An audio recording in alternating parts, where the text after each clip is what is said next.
Now, going over to the culture part of the podcast, you have 44% of millennials support criminal penalties for misgendering someone, with a new proposed law being 2 years in jail just for using what they perceive as the wrong words. Dear God, I was going to say we should have saw this coming, actually. Now, this first one comes from Reason.com, and I mean, it's definitely, I mean, of all the websites, certainly makes sense. Maybe they'll have lots of reasonable thoughts in here. It'll be a reason, maybe. Now, let's see here. This is coming from Reason.com, and they said that, quote, referring to someone by the wrong gender pronoun, he, him, she, her, should be a criminal offense, unquote, millennials said in the new poll. Now, they said that younger millennials were more likely to support criminal penalties for misgendering, with 44% of 25 to 34-year-old responses in favor, and just 31% saying misgendering should not be a crime. Which, I suppose if you look at the glass 31% full, it appears as if 31% of them read the U.S. Constitution and the Bill of Rights, such as freedom of speech. Which, at the end of the day, this will all end up in court and it'll all be played out. I subsequently think that will most likely be the linchpin on which the case comes to. Also, religious freedom, when you have that come into play as well. Now, going more into the article, they say, but support for criminal misgendering is also strong among older millennials and Gen Z, though the younger was less gung-ho about it, which I think they're showing their age. I don't know how many youthful people say gung-ho. That's something I would say. Nevertheless, they say, quote, some 38% of 35 to 44-year-old responses say it should be a crime, while 35% disagreed. They continue to say some 33% of 18 to 24 responses say it should be a crime, while 48% disagree. Now, they noted that among survey respondents overall, 19% said misgendering should be criminalized. Nearly two-thirds, 65%, said it should not be criminalized, looking at the larger poll among more age groups. While 12% said neither agreed nor disagreed, which is that's a lame cop-out, and 4% they didn't know. Just even more ridiculous. But I understand there might be some nuanced poll about some very very specific topics around, I don't know, some molecular structure, something that's not in your purview, you don't understand. But with this topic, it's pretty straightforward. I don't know who's wondering at home, golly, I don't know, maybe we should have compelled speech, maybe we shouldn't. Well, what's more important, facts or feelings? I just don't know. It's kind of like those people who by now, they don't know who they're going to vote for. Like, really? The main candidates we've both seen in office. If you don't know by now, I don't know what to tell you. How could you be so lost? Like, really? The use cases are already on the books. They're there. But nevertheless, diving back into the article, in terms of the actual sample size, I believe it was 1,200. Let's see here. Let's see.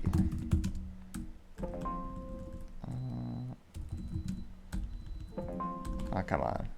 Let's see.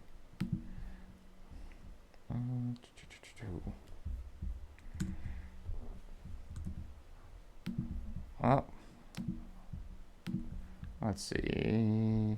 Pronouns. Okay, so of course, when it comes to all these things, the most important in life, if you ask yourself, when it comes to anything, political polls, well, pretty much any poll in general, perhaps one of the few things I actually learned from college was business statistics, and had a really good teacher. He actually told us the most important rule. Again, know your sample size. Also, know how you frame the question, because you can basically get whatever results you want depending on how you phrase the very question itself. Political polling especially is a fascinating topic. We'll probably dive deeper into another time. Now, specifically, the numbers we're talking about today, that comes from a poll of 1,500 eligible voters in the U.S., taking place in early July by a group by the name of Reedfield and Witten Strategies. And people were asked specifically, quote, whether, quote, referring to someone by the wrong gender pronoun should be a criminal offense, unquote. Now, interestingly enough, they didn't dive deeper in terms of, depending on, and you'll probably see this on social media, depending on what social media account you're signing up for, there are like 76 different pronouns for gender, including zer, zed, and things I can't pronounce. Well, as I say, that's a pretty vast, that's an accurate statement. There's a lot of things I can't pronounce. But it's interesting that they're saying these specific ones, because what if someone's preferred pronoun is zed or zer or lizard or handsome and brilliant? So now I'm curious, how many pronouns are there now? Pronouns are there? Let's see. Oh, I guess we have to specify.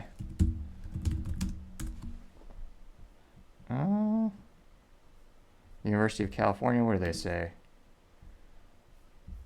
Oh, they just give me a massive list. They don't tell us the number? Let's see. 1, 2, 3, 4, 5 times 1, 2, 3, 4, 5, 6, 7, 8, 9, 10. Damn, so that's 50? I know public schools are all-time low in terms of test scores of pretty much every subject, including mathematics, science, and history. Perhaps that's why our country is going downhill so much. So there are 10 rows, and rows being back and forth. So that's a row. A column goes up and down, very similar to like the Roman Colosseum and the Roman columns when you look at Roman architecture, and which also makes me reflect on the downside, just Rome precipitously going so downhill so quick. At least they had good roads, though. Now, if you take the number of rows, which again appeared to be 10, and multiply that by the number of columns, which is 5, that's 50 gender pronouns. And because I like to learn, let's read them off. Let's see here. We've got cause, and that's with a C, cause self, ens, and self, ear, E-I-R, ears, self, he, him, his, has, himself, all right, she, her, hers, herself, they, them, their, theirs, themselves, Zai. I thought that was a Chinese, wasn't the Chinese leader of China? Or is that Xi? Is it the same? Xi. Ooh, so close. So the leader of China, Xi, is spelled Xi. The gender pronoun is Xie. So very close. Coincidence, I'm sure. And again, this is from a reliable source. It's lgbtqiaucdavis.edu. So it's a university. They're always reputable. Now the other ones are, so again, Zai, here, spelled H-I-R, but it's pronounced H-E-R-E. Okay, so her, here. Her, here's, herself. Yo, sounds groovy, so it's Y-O. Yo's, self. Pretty sure that's Matthew McConaughey's, but nevertheless. Zers, self. V-E, okay, viz, verse self. So again, just in terms of the number of people who are going to make, even if they agree with what the person's believed pronouns are, there's going to be a lot of people who I think make honest mistakes. Like, again, if you're actually working for a living, I don't know how do you stay on top of all of these different things? So I have no idea. And perhaps that's why some of these laws, and again, not all of them, but some of them have the nuance of saying deliberately, which, again, that's going to be hard it's very hard to prove someone's intent unless they have like a diary or they say it out loud. Like, I know, like, again, depending on how someone looks, you might not have an idea, you might know. So there might be some honest mistakes, even if there are people who agree with these things. So this is going to be a legal quagmire, to say the least. And partially, I just wanted to use the word quagmire for weeks, and I just found a good way to use it. So, mini goal achieved. Now, this also continues on dailymail.com, where they talk about the specific laws. So they say, deliberately calling someone by the quote-unquote wrong gender pronouns may land you in jail for up to 2 years under new labor.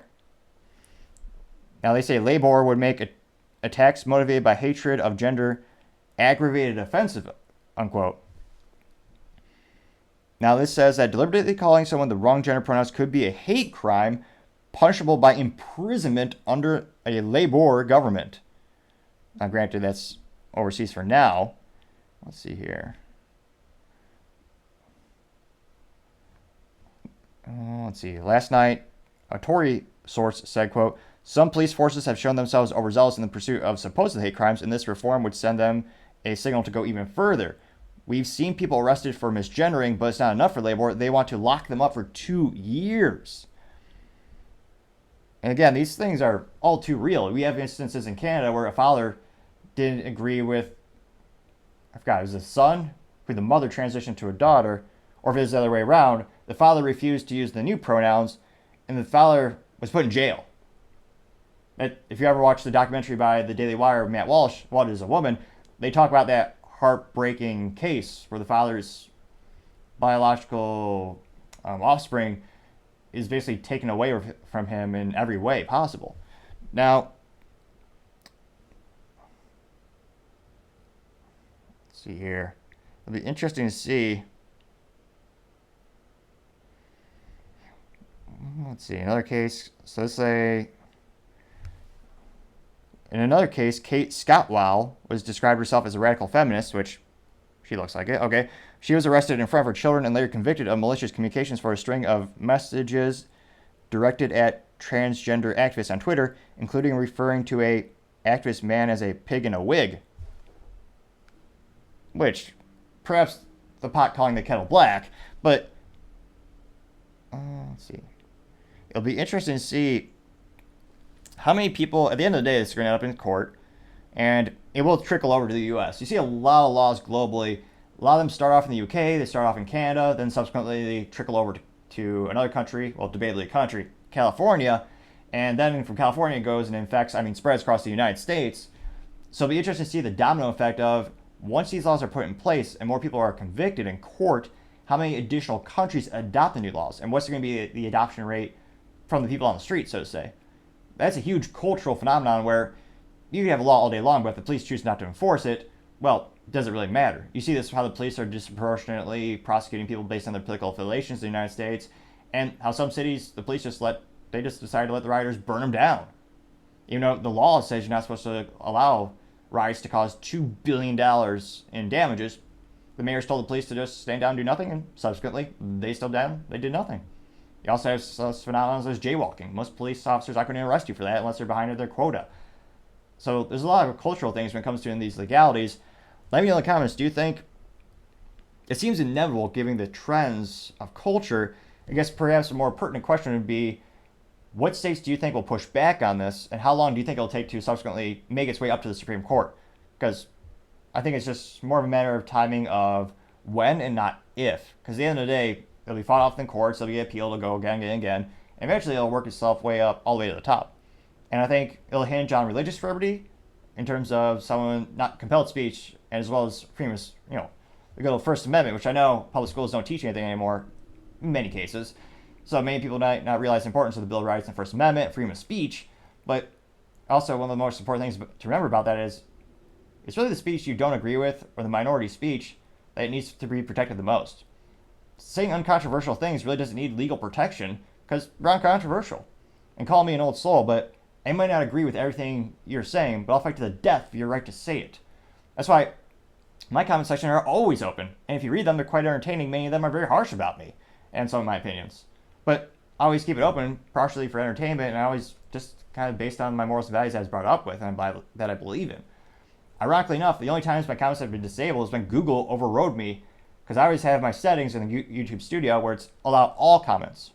And subsequently, I actually made a video talking about YouTube censorship. They shut down the comments there. And then I made a video about Bud Light censoring people on Twitter. That got the comments shut down. And then one more Bud Light video, they permanently disabled the comments.